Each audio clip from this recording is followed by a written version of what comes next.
बिस्मिल्लाहिर्रहमानिर्रहीम। अस्सलाम वालेकुम। इमरान खान साहब ने अपना लॉन्ग मार्च कर तो लिया है और जिन हालातों में उन्होंने किया है वो बहुत मुश्किल हालात थे। और राना सनाउल्लाह ने जितनी कोशिश करनी थी उनको रोकने की उसने की है।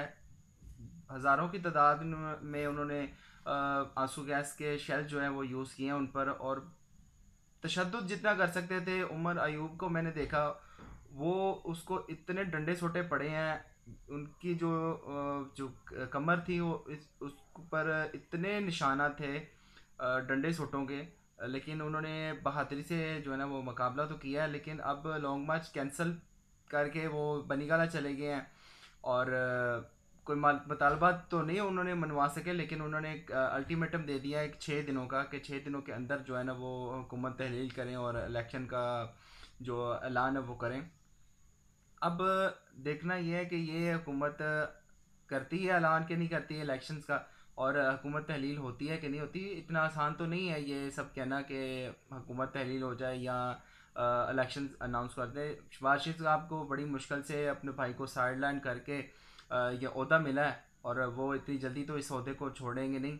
तो अब इमरान खान साहब ने 6 दिन का टाइम दिया है कि 6 दिन बाद मैं दोबारा आऊँगा। अगर हुकूमत तहलील ना की और इलेक्शन का जो ऐलान है वो ना किया गया, तो अब अगर इमरान खान साहब आते हैं दोबारा पावर में, तो अगर वो इन लोगों को सज़ा वगैरह नहीं देते तो फिर इमरान खान साहब जो है ना वो सज़ा के मुस्तहिक हो जाएंगे।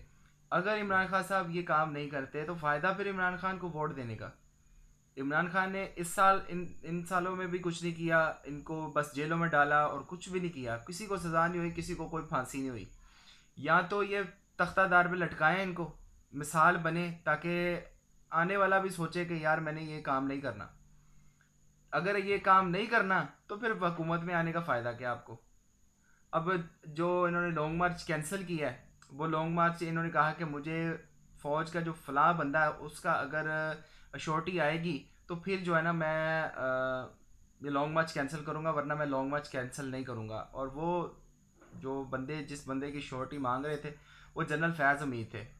और जनरल फैज़ हमीद ने बाकायदा इमरान खान साहब को फ़ोन किया और उनको श्योरिटी दी है कि हुकूमत को बजट किसी तरीके पेश कर लेने दें, और उसके बाद जो है ना हुकूमत तहलील हो जाएगी और इलेक्शंस का अनाउंसमेंट जो है वो हो जाएगी। इमरान खान साहब उस पर जनरल फैज़ पे जो है वो यकीन भी रखते हैं, और काफ़ी याराना है दोनों का। और उन्होंने श्योरिटी दी है कि जल्द हम इस नतीजे पे पहुंच जाएंगे कि हुकूमत को जाना है और इलेक्शंस का अनाउंसमेंट होनी है। अब नवाशी साहब तो आ नहीं सके, ना इमरान खान इनसे पैसे निकलवा सके हैं। बस इन्होंने हुकूमत की है पौने 4 साल, और बस तू मैं बस वही वाला सिस्टम है। अगर फिर इमरान खान ने आके यही काम करना है तो फिर इमरान खान की भी ज़रूरत नहीं है हमें। अगर यही काम करना आके तो फ़ायदा कोई नहीं है आने का। अगर ये काम करना है, इनको फांसी देनी है, तो फिर आना है। जो गद्दार थे जिन्होंने रजीम चेंज किया उनको सज़ा दो आकर, तो फिर आना, नहीं तो वरना ना आना। हमें आपकी कोई ज़रूरत नहीं है, फ़ायदा कोई नहीं है।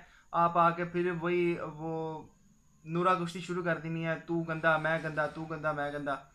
और हुकूमत ने जो इम्पोर्टेड चीज़ें थी उन पर पाबंदी लगाई है, और अब पेट्रोल जो है वो 180 रुपये का कर दिया है, और 30 रुपये जो है ना वो पेट्रोल पे बढ़ाए हैं। और साथ में ही जो है ना आज डॉलर जो है वो 2 रुपये कुछ पैसे जो है ना वो गिर गया है, और रुपया जो है वो थोड़ा सा मुस्तहकम हुआ है। अब देखते हैं आगे इन्होंने क्या करना है हमारे साथ। श्रीलंका बनने जा रहा है या पाकिस्तान का पाकिस्तान ही रहेगा। आज के लिए इतना ही, मिलते हैं अगली वीडियो में इंशाल्लाह। ज़िंदगी रही तो वीडियो पसंद आई हो तो ज़रूर सब्सक्राइब करें। अल्लाह हाफिज़।